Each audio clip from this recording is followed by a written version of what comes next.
Muchas gracias. If we spoke a different language, we would perceive a different world. Hi, my name is Marney Ezekiel Belmes, and for today's video, we are going to create an information which tackles the perspectives and concept of second language acquisition. The first perspective that we are going to discuss is the structural linguistics, in which this learning theory talks about how an individual learns their L2 by knowing or learning a structured system of signs, which are composed of signs that have a signifier or the word itself, and the signified, which is the concept it represents. And this theory has a prominent teaching method, which is the audiolingual method. This has three concepts, and the first one is language as a system of signs, which means that every word or sentence has its sign. An example of this is the scale that is typically used at the court, and we can consider it as the sign. In addition, it has a signifier and signified. The signifier is, we can call it, the scales of justice. On the other hand, its signified is about the equality and fairness in our system of law. The second concept is the focus on phonology, morphology, and syntax. This concept is about how we construct words and languages, starting from learning how they sound to knowing how to pronounce them and using those words and constructing a sentence with governing its rules. An example of this is learning how to pronounce ba.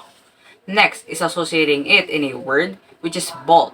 Lastly is constructing a sentence while considering grammatical rules, which is the boy catches the ball.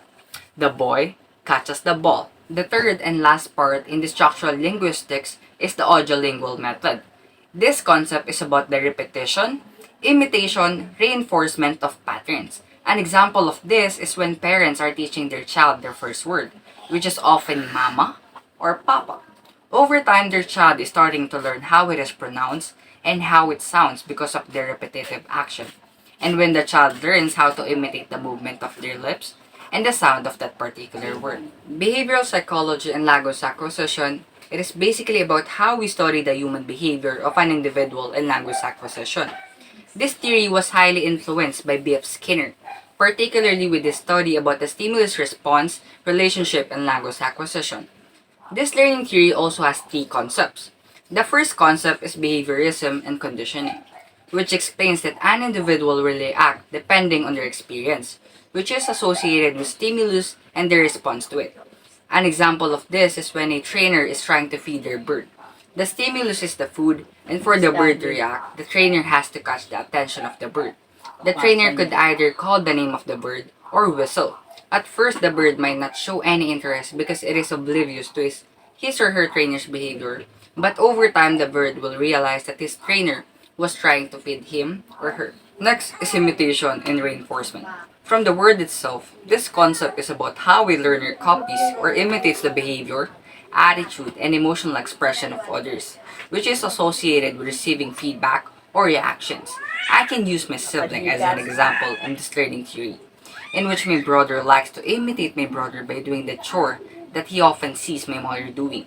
He starts to get the broom and acts like he is sweeping the floor, and because he is so adorable doing that, he receives compliments from us, which makes him smile and continue sweeping the floor. The second perspective is generative linguistics and cognitive psychology. Generative linguistics is about how we construct or create language while considering the concept of generative grammar. This perspective has three concepts, and the first concept is the universal grammar theory, which explains that every human being is born with the innate ability to acquire language. An example scenario of this is when a child is at their home listening and observing their environment, and their parents often call them baby or honey. Because the child was born with their natural ability to learn language, he or she starts to copy and say the words baby and honey too. Next concept is competence versus performance, which talks about the knowledge of an individual about a particular language and applying it in a real life experience. An example of this is when an individual is trying to learn English, and because of that, he becomes knowledgeable about the English language. Next is putting that knowledge into real performance or using the English language to communicate. Next is cognitive psychology, in which it tackles or talks about our mental processes with regard to our memory, attention, problem solving, and intellectual skills. The first concept is the acquisition learning hypothesis, which is about how an individual learns subconsciously and consciously. An example scenario of this is learning in your household, which is the acquisition process of learning. On the other hand, a conscious process and when it is guided by grammar and vocabulary.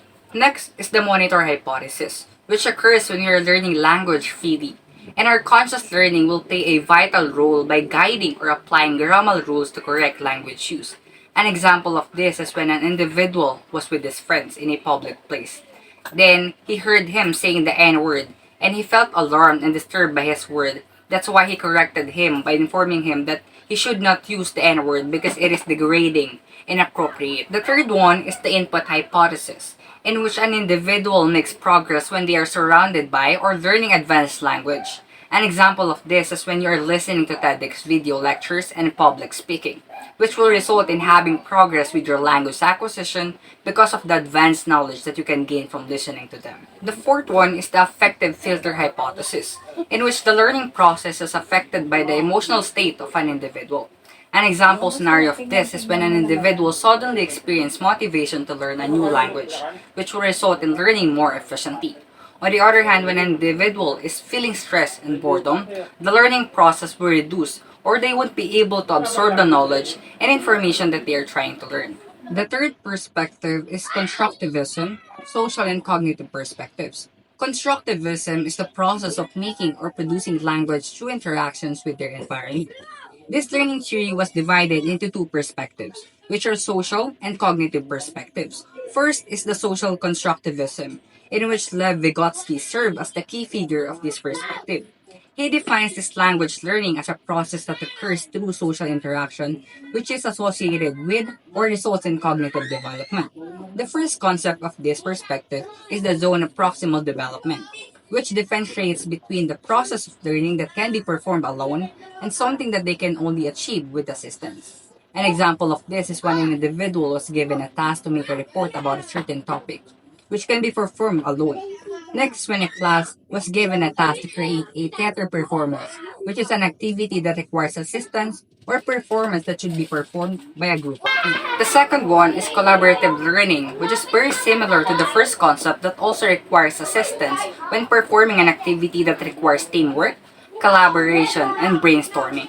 An example of this is a role-play activity, which requires the students to involve and engage themselves in a group activity and provide or share their knowledge, insights, ideas, and their own perspective in order to create an effective and outstanding performance. The third one is the role of interaction, which sees social interaction as a key component in having a clear and better understanding of themselves and the behavior, perspective, and belief of the people in their surroundings. An example of this is when you're at the gym and you want to learn about an exercise that you want to perform or execute. That's why you ask the gym coach or the people around you about that exercise and ask them if they could teach you how to do it. The last perspective is cognitive constructivism. This perspective explains that an individual will rely on their process of learning depending on their existing knowledge and experiences. Their learning process was highly influenced by their developmental stage, which affects their ability to construct and process language. It also has three concepts, and the first one is active knowledge construction, which requires the students to perform or engage themselves to learn effectively. An example of this is performing an activity that requires the students to communicate with their classmates and ask them about their first language, and if they have a dialect, ask them to teach you one word. Next is the developmental stage, by which it tackles how the capacity of an individual to learn evolves when they are at the stage of growing up. An example of this is an individual who is in the formal operational stage in which they can read or learn a second language much more efficiently because of their long exposure to the world and the people in their surroundings. Lastly is the importance of experience, which talks about the significance of real-world experience to the development of an individual, particularly to the language learning.